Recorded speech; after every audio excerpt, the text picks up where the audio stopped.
नमस्कार, स्वागत है आप सभी का। देश दिन भर देख रहे हैं आप, मैं हूं आपके साथ कृतिका। सूडान में फंसे भारतीयों को सुरक्षित लाने के लिए सरकार ने ऑपरेशन कावेरी शुरू किया है और इस ऑपरेशन के तहत पहली उड़ान दिल्ली आई, जिसमें 360 लोग सवार थे, जिसमें उत्तर प्रदेश के 70 लोग भी शामिल हैं। वहीं यूपी सरकार ने यूपी के यात्रियों की कोई तकलीफ ना हो, इसके लिए तमाम इंतजाम भी किए हैं। देखिए ये खास रिपोर्ट। सूडान सेना और अर्धसैनिक बल के बीच चल रहे संघर्ष की वजह से सुलग रहा है। यहाँ करीब 3000 भारतीय फंसे हुए हैं। भारत सरकार ने उन्हें वहाँ से सुरक्षित निकालने के लिए ऑपरेशन कावेरी शुरू किया है। इसके तहत बुधवार रात को 360 भारतीयों को लेकर पहली उड़ान दिल्ली पहुँच गई। इस दौरान एयरपोर्ट पर पहुँचते ही लोगों ने भारत माता की जय, इंडियन आर्मी जिंदाबाद, पीएम नरेंद्र मोदी जिंदाबाद के नारे लगाए। भारत माता के जय, भारत माता के जय, भारत माता के जय, नरेंद्र मोदी जिंदाबाद, नरेंद्र मोदी जिंदाबाद, योगी आदित्यनाथ महाराज की जय, योगी आदित्यनाथ महाराज की जय। सूडान में सेना और अर्धसैनिक बलों के बीच संघर्ष चल रहा है। ऐसे में भारत सरकार प्रतिबद्ध है कि अपने नागरिकों को सुरक्षित भारत वापसी करा सके। ऑपरेशन कावेरी मोदी सरकार चला रही है और इस दौरान लक्ष्य रखा गया है कि 3000 से ज़्यादा जो भारतीय नागरिक सूडान में फंसे हुए हैं उनको सुरक्षित वापस भारत लाया जा सके। इसी बीच उत्तर प्रदेश सरकार ने भी दिल्ली में अपनी पूरी तैयारी कर ली है। कल की बात करें तो कल करीब 360 नागरिकों को सूडान से सुरक्षित दिल्ली लाया गया, जिसमें से उत्तर प्रदेश के करीब 70 नागरिक उसमें मौजूद रहे। इन नागरिकों को उत्तर प्रदेश सरकार के अधिकारी दिल्ली एयरपोर्ट से रिसीव कर उत्तर प्रदेश भवन, जो कि दिल्ली में स्थित है, यहाँ पर लाया गया और बाकायदा आदर सत्कार के साथ इनकी जो भोजन की व्यवस्था है वो कराई गई। इसके बाद इनके घरों तक, यानी इनके गंतव्य तक उत्तर प्रदेश सरकार की ओर से इन सभी यात्रियों को, या यूँ कहें कि जिन लोगों को रेस्क्यू किया गया था, उन्हें भेजा गया। बुधवार देर रात सूडान में फंसे उत्तर प्रदेश के यात्रियों को दिल्ली के इंदिरा गांधी इंटरनेशनल एयरपोर्ट पर लाया गया। यूपी के करीब 70 यात्री उतरे। इन यात्रियों को उत्तर प्रदेश सरकार की ओर से स्वागत किया गया और उनके घरों तक भिजवाया गया। यहाँ कल 60+ लोगों को लाया गया है सूडान से और सरकार ने सारी व्यवस्था की हुई, खाने पीने की, नहाने धोने की, रहने की सारी व्यवस्थाएं की हैं और घर तक पहुँचाने की। ये सरकार यहाँ पे लोग आए थे, तमाम मोदी सरकार और योगी सरकार के पक्ष में नारेबाजी हो रही थी और कहीं न कहीं एक खुशी लोगों में देखने को मिल रहा था। बिल्कुल बिल्कुल। आपने क्या देखा उन लोगों के मन में? आपने बातचीत भी की होगी। नहीं, जो वहाँ से आ रहे थे तो अपने को यहाँ बिल्कुल सुरक्षित महसूस कर रहे थे। योगी सरकार ने सूडान से आने वाले प्रदेश के नागरिकों को किसी भी तरह से असुविधा न हो, इसके लिए हेल्प डेस्क बनाए हैं और हेल्पलाइन नंबर भी जारी किए हैं। पूरा स्टाफ हमारा लगा हुआ है। जैसे यूक्रेन के टाइम में हमारे पूरा स्टाफ ने सभी ने एकजुट होकर काम करा था। इसलिए इस टाइम पे हम तो सभी वर्क एक साथ कर रहे हैं। उनके लिए खाने की व्यवस्था की गई है और कोल्ड कॉफ़ी, लस्सी की व्यवस्था की गई है। कोई दिक्कत नहीं है उनके खाने पीने में और टाइम से आते हैं, खाना पिला टाइम से खिलाते कहा जाए कि उत्तर प्रदेश में योगी सरकार ने पूरी व्यवस्थाएं कर रखी है। जो सूडान से सुरक्षित जो नागरिकों को लाया जा रहा है, व्यवस्थाएं पूरी है, खासतौर पे खाने पीने की व्यवस्थाओं की बात करें। जी बिल्कुल बेस्ट सुविधा है सर, कोई दिक्कत नहीं है। जैसे यूक्रेन के टाइम में भी थी, अभी भी बेस्ट है। उनके लिए पूरी सब्जी है, आलू टमाटर की सब्जी है, वेज सब्जी है, खाना है, चावल, लस्सी, पानी, कोल्ड कॉफ़ी वगैरह सब चीज़ उपलब्ध है। हमारी सरकार ने बड़ी अच्छी व्यवस्था की हुई है। पहले तो एयरपोर्ट पे जितने भी हमारे यूपी से रिलेटेड आ रहे हैं, सूडान से जितने भी लोग आ रहे हैं, उनके लिए पूरा खाने पीने का इंतज़ाम करवाया गया है। यहाँ पे उनका हॉल्ट करवाया गया है यूपी भवन में। उसके बाद यहाँ से जहाँ जैसे गोरखपुर, लोग कई गोरखपुर के हैं, उनकी पूरी बस की व्यवस्था करवाई गई है, उनको वहाँ तक पूरा छुड़वाया गया है। तो काफ़ी लोगों को रिलीफ था कि सरकार ने बड़ी अच्छी व्यवस्था की हुई है। यूपी भवन में सूडान से आने वाले इन यात्रियों के लिए खाने पीने की विशेष व्यवस्था की गई है। पहले से ज्यादा मात्रा में खाना बनाया जा रहा है। खाना बनाने वाले कर्मचारी ने बताया कि यूक्रेन से जब रेस्क्यू किया जा रहा था, तब भी योगी सरकार ने अपने नागरिकों के लिए बेहतर व्यवस्थाएं की थी। अब सूडान से आने वाले यात्रियों के लिए विशेष व्यवस्था की गई है। न्यूज़ वन इंडिया के लिए पीयूष तिवारी की रिपोर्ट। वहीं न्यूज़ वन इंडिया ने आरएलडी प्रमुख जयंत चौधरी से खास बातचीत की। इस दौरान जयंत चौधरी ने पहलवानों की समस्या को लेकर क्या कुछ कहा है, आपको सुनवाते हैं। चौधरी जी है सर, आज पहलवानों से आप मुलाकात आए हैं, समर्थन देने आए हैं, क्या कुछ कहेंगे? कई पिछली बार भी प्रदर्शन पहलवान किए थे, एक बार फिर से प्रदर्शन पार्ट 2 कर रहे हैं। देखिए, प्रदर्शन पहले इन्होंने किया था, इनको कुछ आश्वासन दिए गए, तब भी लोग इनके साथ थे। सोशल मीडिया पे मैं लगातार वॉच रख रहा था, मैंने ट्वीट भी किया था। लेकिन उस समय इन्होंने एक निर्णय लिया कि हम उठते हैं, सरकार को समय देते हैं। समय इन्होंने सरकार को दिया, इसमें कोई शक नहीं है। सरकार ने जो समिति बनाई उसमें इन्होंने अपनी बातें रखी। उस समिति की क्या रिपोर्ट है वो अभी तक सार्वजनिक नहीं हो पाई। हम और आप नहीं जानते उसमें क्या चीज़ें निकल के आई हैं। हम और आप ये जरूर जानते हैं कि देश में जो कानून है वो बिल्कुल स्पष्ट है। अगर यौन उत्पीड़न का, रेप का कोई चार्ज किसी पे लगता, आरोप लगता है, उसे सिद्ध करने की जरूरत नहीं, एफआईआर दर्ज होगी ही होगी। अगर आज सरकार सुप्रीम कोर्ट में ये जवाब दे रही है कि हम पहले प्रिलिमिनरी इंक्वायरी कर लें, पहले हम प्रोब कमेटी जो स्पोर्ट्स मिनिस्ट्री ने बनाई उसकी रिपोर्ट ले लें, नहीं, ये गैर कानूनी है। आप इस्तीफे की मांग करते हैं ब्रिजभूषण शरण सिंह की? मैं तो ये मांग करता हूं कि सॉलिसिटर जनरल तो न्याय के बड़े जानकार हैं, वे आप उनसे ये सवाल पूछिए कि 2013 में क्या सुप्रीम कोर्ट ने ये स्पष्ट प्राविधान नहीं किया कि एफआईआर की अगर कोई शिकायत करता जाती है थाने में, लिखित में देती है या ओरली बताती है अपनी शिकायत, एफआईआर दर्ज होगी। क्या उन्हें नहीं मालूम? मैं ये सवाल पूछता हूँ। बिल्कुल, तो ये थे हमारे साथ आरएलडी प्रमुख जयंत चौधरी। जर्नलिस्ट अनीस के साथ पीयूष तिवारी, नई दिल्ली। आरएलडी। वहीं भारतीय किसान यूनियन के राष्ट्रीय अध्यक्ष नरेश टिकैत जंतर मंतर पर पहलवानों से मुलाकातें करने के लिए पहुंचे। इस दौरान उन्होंने न्यूज़ 1 इंडिया से खास बातचीत की और कहा कि भारतीय किसान यूनियन पहलवानों के साथ है। खिलाड़ी किसी जाति, धर्म या गांव का नहीं होता, बल्कि खिलाड़ी पूरे देश का होता है। आगे क्या कुछ कहा उन्होंने, आपको सुनवाते हैं। पहलवानों के समर्थन में आए हैं, पहलवानों ने अपील भी की थी कि तमाम संगठन आए, आप लोग किसानों की ओर से आए हैं, क्या कुछ कहेंगे? नहीं, एक तो बताओ, उन्होंने मांग करी है, इस तरह की बात है तो हमारे बच्चे हैं, हमें भी जो एक देश की शान है, जो स्वर्ण पदक इस तरह के जीत कर लावे, और ये नौबत आ रही यहाँ से कि भाई ये धरने पे बैठे, तो इनकी सुनाई होनी चाहिए। क्या दिक्कत है, कौन इन्हें पीड़ित कर रहा, तो हम तो इसी सुनाए। सब महसूस हो रहा, गांवों में महसूस हो, 5-6 दिन इन्हें हो लिए यहाँ से, क्यों ऐसी बात हो रही, सुनवाई क्यों नहीं हो रही? पहलवान कह रहे हैं कि शिकायत हम लोग कर रहे हैं दिल्ली पुलिस में, लेकिन एफआईआर दर्ज नहीं हो रही। पहलवान ये भी कह रहे हैं कि ब्रिजभूषण शरण सिंह सुखदार आदमी है और सत्ता से कहीं ना कहीं जुड़े हुए हैं, तो इस वजह से कहीं ना कहीं कार्रवाई कुछ ना कुछ बात तो होगी। अपना ताकत का, शक्ति का इस्तेमाल वो कर रहा, गलत कर रहा, उन्हें माफी मांगनी चाहिए से उस तरह से बात जो उनकी दिल्ली जो देश की राजधानी है उनके खिलाफ यहाँ धरना प्रदर्शन हो रहा, तो कुछ ना कुछ तो बात है। तो प्रधानमंत्री जी को इस तरह से इसमें संज्ञान लेना चाहो।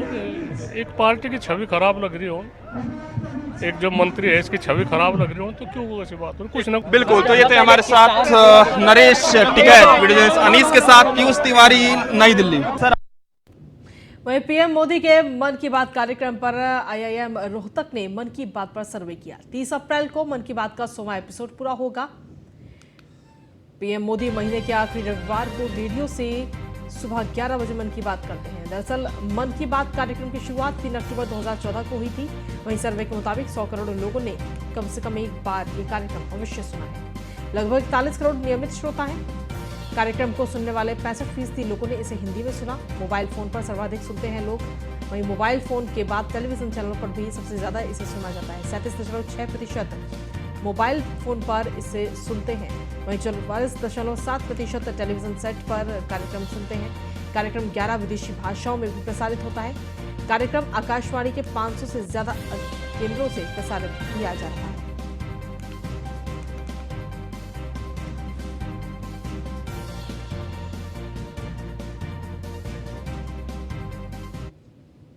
मुख्यमंत्री अशोक गहलोत ने बुधवार को बीकानेर में किसान रैली को संबोधित किया और इस दौरान उन्होंने पूर्व मुख्यमंत्री वसुंधरा राजे की एक टिप्पणी पर भी चुटकी दी।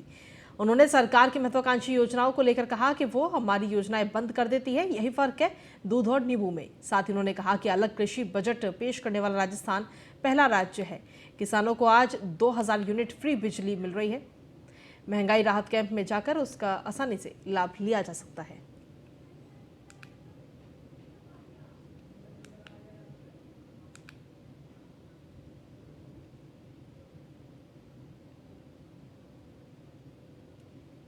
मुख्यमंत्री अशोक गहलोत ने पंजाब के पूर्व मुख्यमंत्री प्रकाश सिंह बादल की अंत्येष्टि में सम्मिलित होकर उनको भावपूर्ण श्रद्धांजलि दी। 5 बार पंजाब के मुख्यमंत्री रह चुके शिरोमणि अकाली दल के संरक्षक प्रकाश सिंह बादल का मंगलवार रात 8 बजे 95 साल की उम्र में निधन हो गया। बता दें कि प्रकाश सिंह बादल को उनके पुत्र सुखबीर बादल ने मुखाग्नि दी। इस दौरान पुलिस की स्पेशल टुकड़ी ने बादल को अंतिम सलामी दी।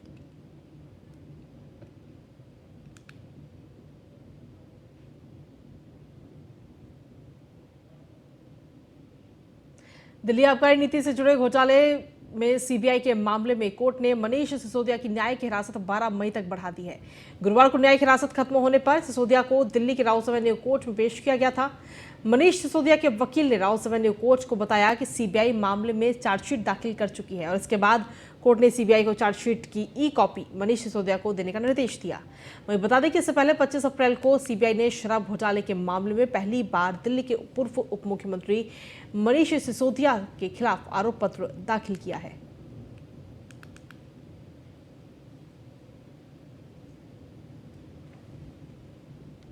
अगली खबर दिल्ली से, जहां पर गाजीपुर लैंडफिल साइट के पास में बुलडोजर चलता हुआ नजर आया। मस्जिद परिसर में बन रहे अवैध निर्माण पर यह बुलडोजर चला है। स्पेशल टास्क फोर्स ने बुलडोजर कार्रवाई की है, इस कार्रवाई को अंजाम दिया। कार्रवाई का नेतृत्व मयूर विहार के एसडीएम संदीप दत्ता ने किया। दिल्ली शहरी आश्रय सुधार बोर्ड की अवैध निर्माण वाली ये जमीन निगम से नहीं ली गई थी। परिसर में निर्माण करने की कोई भी अनुमति मस्जिद कमेटी को जमीन के कागजात पेश करने के लिए कहा गया था और कोई भी कागजात मस्जिद कमेटी इस दौरान पेश नहीं कर पाई। कागजात पेश नहीं करने पर अवैध निर्माण पर बुलडोजर चला दिया गया।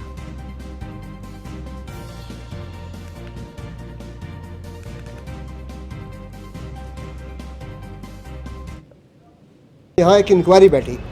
इंक्वायरी ने उसमें पूरा पाया कि ये 5000 से भी अधिक जगह के ऊपर कब्जा किया जा रहा है, जो सरकारी जगह है। पहले जगह का मालूम नहीं था, जगह का वली वारिस कौन है, मालिकाना हक किसके पास है।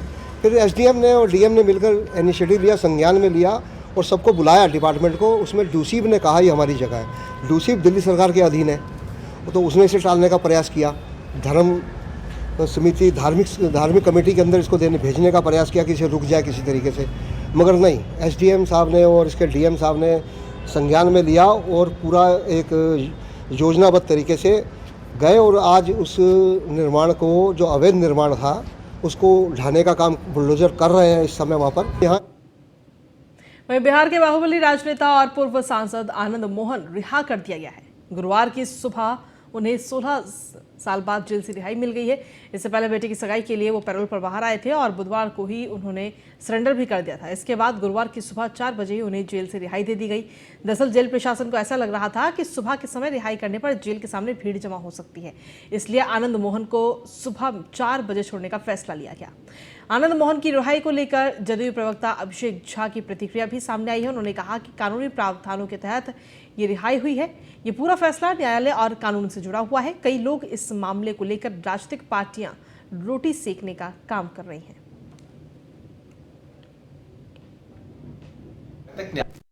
तत्कालीन डीएम जी कृष्णैया की हत्या होती है।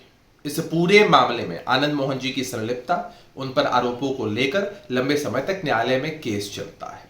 अंत में सर्वोच्च न्यायालय के द्वारा उन्हें उम्र कैद की सजा सुनाई जाती है और वो दोषी करार दिए जाते हैं। सजा काटने के बाद कानूनी प्रावधानों के तहत उनकी रिहाई का फैसला होता है, उनकी रिहाई भी होती है। यह पूरा मामला न्यायालय और कानून से जुड़ा हुआ है। खामखा कुछ लोग इसमें अपना पॉलिटिकल एंगल तलाशने में लगे हैं ताकि राजनीतिक लाभ मिल सके। हम लोग कानून का, न्यायालय का सम्मान करते हैं। जेल में उनका आचरण अच्छा रहा है, इसका भी लाभ उन्हें मिला। डीएम अंशुल कुमार ने बांका दौरे पर रहे और इस दौरान उन्होंने रजौन सामुदायिक स्वास्थ्य केंद्र और कस्तूरबा विद्यालय और राजकीय पॉलिटेक्निक कॉलेज कोतवाली का निरीक्षण किया। इस दौरान उन्होंने इलेक्शन के दौरान डीएम ने स्वास्थ्य कर्मियों की उपस्थिति रजिस्टर का भी निरीक्षण किया। इसके बाद कस्तूरबा विद्यालय पहुंचकर वहां के हालातों का जायजा लिया। इसके बाद आवश्यक दिशा निर्देश भी दिया। इस मौके पर एडीएम माधव कुमार, डीडीसी कौशलेंद्र कुमार समेत कई विभागीय अधिकारी मौजूद रहे।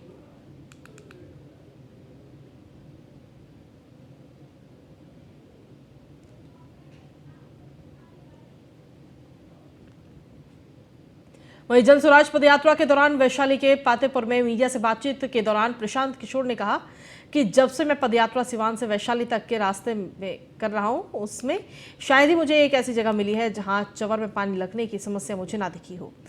1000 एकड़ से भी अधिक जमीन पानी के निस्तारण के ना होने की वजह से या तो फसल के लिए उपयोग में लाई जा रही है या फिर पूरी तरह से बर्बाद हो रही है। आज किसानों के फसल का उचित मूल्य ना मिलना बिहार की बहुत बड़ी समस्या बन गई है। आज देश में बिहार मात्र एक ऐसा राज्य है जहां ना कोऑपरेटिव की व्यवस्था है, ना प्राइवेट तरीके से खरीदा जा रहा है, ना ही सरकार इस अनाज को उचित मूल्य पर खरीद रही है। ये तमाम बातें प्रशांत किशोर की तरफ से कही गई।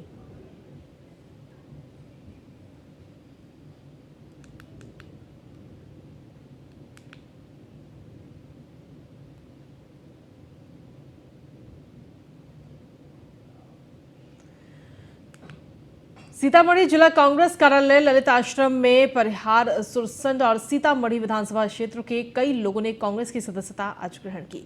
प्रदेश कांग्रेस प्रतिनिधि शम्स शहनवाज ने पूर्व उपाध्यक्ष वीरेंद्र कुशवाहा और परिहार के वरिष्ठ कांग्रेस नेता अब्दुल गफूर अंसारी की उपस्थिति में सभी को कांग्रेस पार्टी की सदस्यता दिलाई गई। इस अवसर पर प्रदेश प्रतिनिधि शम्स शहनवाज ने कहा कि बहुमत की तानाशाही पर इतरा रही मोदी सरकार दमन कर रही है। बीजेपी की इस तानाशाही के बाद लोगों का कांग्रेस में विश्वास बढ़ रहा है। उन्होंने कहा कि राहुल गांधी देश के एकमात्र उम्मीद है, इसलिए सभी को एकजुट होकर इस तानाशाही के खिलाफ लड़ना होगा। कांग्रेस पार्टी की विचारधारा से प्रभावित होकर और जननायक राहुल गांधी जी ने भारत जोड़ो यात्रा के जरिए जो देश के अंदर मोहब्बत का काम दिया है नफरत के खिलाफ, आज उससे पूरे देश के अंदर कांग्रेस के प्रति लोगों का रुझान बढ़ रहा है और महंगाई, बेरोजगारी, भ्रष्टाचार और जो तानाशाह का प्रतीक बन चुकी है मोदी सरकार, आज उसको सत्ता से बेदखल करने के लिए जनता के अंदर बेचैनी है। यही वजह है कि बड़ी संख्या में लोग लगातार कांग्रेस पार्टी की सदस्यता ले रहे हैं और आज सीतामढ़ी जिला के परिहार विधानसभा क्षेत्र के दर्जन भर लोग आज कांग्रेस पार्टी की सदस्यता लेने के लिए यहाँ ललित आश्रम गांधी मैदान में इकट्ठा हुए। कांग्रेस पार्टी की विचारधारा से प्रभावित। ग्रामीण विकास मंत्री श्रवण कुमार बिहार के सीतामढ़ी दौरे पर रहे और इस दौरान उन्होंने रुन्नी सैदपुर के महुआ गाछी में गांधी चौक पर राष्ट्रपिता महात्मा गांधी की मूर्ति का अनावरण किया। कार्यक्रम के दौरान उन्होंने कहा कि महात्मा गांधी ने देश की आज़ादी के बाद जो गांव के विकास का सपना देखा था, आज बिहार के मुख्यमंत्री उन सपनों को पूरा करते दिखाई दे रहे हैं। मंत्री श्रवण कुमार ने कहा कि गांधी जी का सपना था सभी गांवों का विकास हो, इसलिए मुख्यमंत्री नीतीश कुमार लगातार गांव के विकास की दिशा में काम कर रहे हैं। इस मौके पर स्थानीय विधायक पंकज मिश्रा, विधान परिषद अध्यक्ष देवेश चंद्र ठाकुर समेत कई पदाधिकारी मौजूद रहे।